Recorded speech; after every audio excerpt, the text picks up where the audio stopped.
So with this month being the focus on backs, I want to talk to you about posture. When we think about posture, there's kind of two parts to posture. One which is the static posture, which we think that we want to be able to get and hold all the time. And then the other part of it is dynamic posture, and that's the ability to move around and always changing positions. I had one of my exercise physiologists tell me today that the best thing about posture is your next posture. So it's the ability to be able to move around. Now with posture, the idea of having perfect posture and focusing on having really good posture is really difficult if you haven't got mobility. There's a lot of guilt around not having good posture. But if you haven't got good mobility into your hips, into your lower back, your thoracic spine, and into your cervical spine, it becomes impossible to be able to hold that position. It's kind of like this here. If I have full mobility into my hand, that full mobility in my mid-range position, I can hold that mid-range really easy. Whereas if I try to hold it mid-range, it's really hard. I can hold that for 10 seconds. If you haven't got good mobility, then to be able to try to hold this position back here, it's as though you're trying to hold yourself in end range, which is really hard. So firstly, don't feel guilty about not having good posture because you probably haven't got good mobility. If you haven't got good mobility, then you've been stuck in a position like this.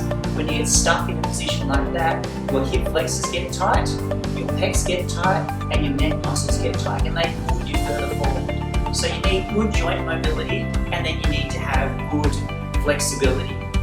The next part about posture then is thinking about what's happening, your biomechanics of where you sit and how you sit. Like most people, you just probably sit yourself back and plonk into the chair. But if you've got a good lumbar support, that's going to make it easier to be able to get into that position. The other thing you can do is changing your position. We actually have one foot slightly behind you where you can start to stretch your hip flexors. And that's going to be able to help you be able to hold that position.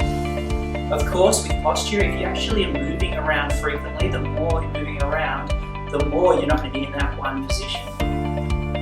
So, when you actually have got good mobility, good joint mobility, good muscle flexibility, and you choose some good positions, then if you start to work on some strengthening endurance work in this ideal position, when you do that, then it actually makes it easier to be able to hold that position for a longer period of time. So with posture, we can look at posture and try to improve your posture, but posture is an outcome.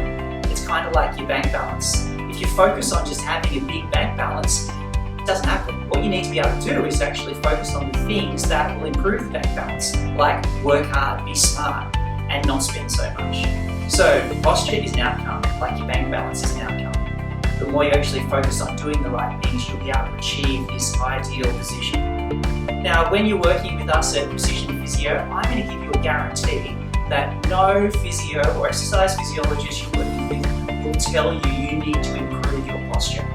What they will do is be able to give you techniques, be able to help you to move better, so you are going to get the outcome of a good posture. Have fun.